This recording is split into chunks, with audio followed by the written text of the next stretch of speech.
Որ 2025 թվականը այդ վերջին նախարարության հաստատված ռազմավարության մեջ վերջին տարեթիվն էր, որ ըստ որի բոլոր դպրոցները անցան համընդհանուր ներառականության, այսինքն դպրոց չունենք, որ համընդհանուր ներառականության անցած չլինի հանրապետության մակարդակով, այդպես մաս, շրջան, իրանք եկան, հասան համընդհանուր ներառականության տարածմանը եւ մենք այդ դպրոց չունենք, որ չիրականացնի անկախ դրանից,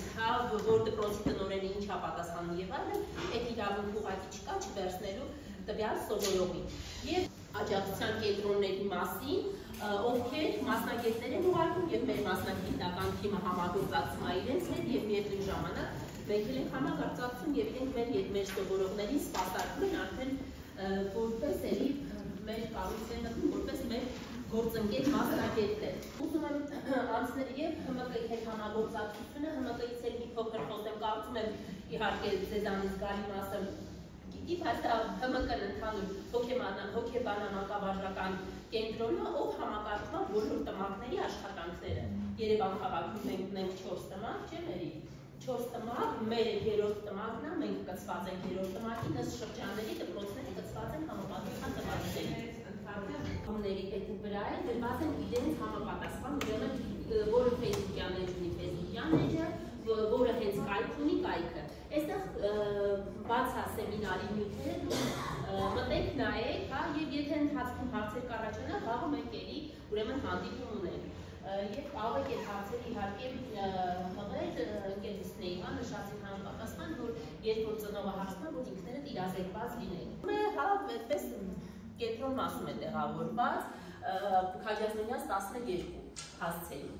Այսպես ընդհանուր, ինչ վերաբերվում է կարգին, անձրևում եք սրա հետ կապված հարցեր։ Այդտեղ իրենք էլ էլի գնահատման մեծ թիմ ունեն, մասնագիտական մեծ տան եւ ասեմ, որ ՀՄԿ-ն վերջին շրջանում բավականին շատ ներառականության հետ կապված մասնագիտական գրականություն է թողարկել։ Մեր փոխնախարարը Սվաճյանը, Արաքսիա Սվաճյանը, ով հիմա փոխնախարար է, ՀՄԿ-ի տնօրեն լինելու տարիներին, սրանից մի 3 տարի առաջ, 2 տարի առաջ, բավականին այդպես զարկ տվեց եւ մեծ քանակությամբ գրականություն ուրեմն հրատարակեցին եւ իրենց կայքում է գրված երեխեք։ Իմիջիայլոց դուք լիքը ուղեցույցներ կգտնեք, հենց իրենց կայքում հրապարակած, այդ նոր մատենաշար իրենք էլեկտրոնային տարբերակով դրել են նաեւ իրենց կայքում հրապարակված է մանրամասն։ Այստեղ աղջիկներ ջան հղումներ կա։ Կարգին եկեք մի փոքր անդրադառնանք դասարանի ընդհանուր խտության մեջ 2-ից 3 հատուկ կարիքով սովորող պահելուն, ինչը մեր կարգում արտացոլված է։ Սկզբունքային բաներն ասեմ, հաջորդը, որ ընտանիքի համընդհանուր ներառականությանն են կողմնակից, երրորդը ծուտռով աշխատանքին, որ կարգում դարձյալ ֆիքսված է, որ եթե անհրաժեշտություն է առաջանում, տնօրենը կարող է դիմել ծնողին ասելով, որ կամ պետք է ծուտր աշխատի երեխայի հետ, կամ ինքը որպես ծուտր գա։ Մեր կարգում դա ֆիքսված է։ Այսինքն ես վերջերս լսում էի անդադար, որ ասում են, բա ոնց կարգավորենք, ոնց հետո որ նորից կարգին անդրադարձա, տեսա, որ մենք շատ լավ այդ մասին գրել ենք։ Դուք այսինքն ազատ եք այստեղ։ Իհարկե դա ձեր ասելիքը չի տնօրենի միջոցով ասվելու, բայց իմացեք, որ մենք կարգում այդ կետը ունենք, որ ծնողին կարող եք դիմել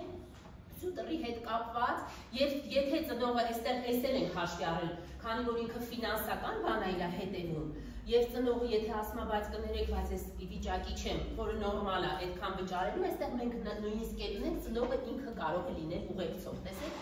Այսինքն մենք այս դեպքն ենք ունենում։ Այդ դեպքում էլ ծնող կարող է լինի, որ ասի շատ կներեք, ես աշխատում եմ, ոնց թողնել, տատիկ ունի, պապիկ ունի, հորաքույր, մորաքույր, այսինքն դա արդեն ներքին իրենց ներընտանեկան լուծելիք է։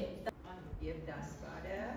եւ առարկականությունները։ Մնացած այդ տեղերում այդ մեխանիզմը չկա, այդ կրթահամալիրն է ոնց որ որոշել, որ այդպես է լինել։ Մեծ գումար չի, բայց լավ է, որ այդ տողով գոնե 10,000-ով աշխատավարձը բարձրանում է, եթե 2 հոգի կա։ Հիմա մյուս հարցի մասին, քանի որ ամենախոցելի հատվածն է դասվարները, որովհետև 3 տարի պիտի աշխատեն դժվարություններ ունեցող երեխեքի հետ, դրա համար հիմա որոշել ենք, որ այս կոմպլեքսը սեմինարի անցնեք դուք կազմակերպիչներ, ուսուցչի օգնականներ, ինչի համար, որովհետև անդադ դուք եք ծնողի հետ աշխատում, դուք եք երեխայի հետ աշխատում, որ նաև այդ առումով մի քիչ գրագիտությունը բարձրանա, որ էլի եմ ասում, դուք ավելի վստահ լինեք։ Տարիներ առաջ Լուսինեն կասի, այսքան սուր, այսինքն այսքան մանրամասն չէին գնահատում։ Հիմա ինքնեթև դժվարությունները հիմա նկատում են, միանգամից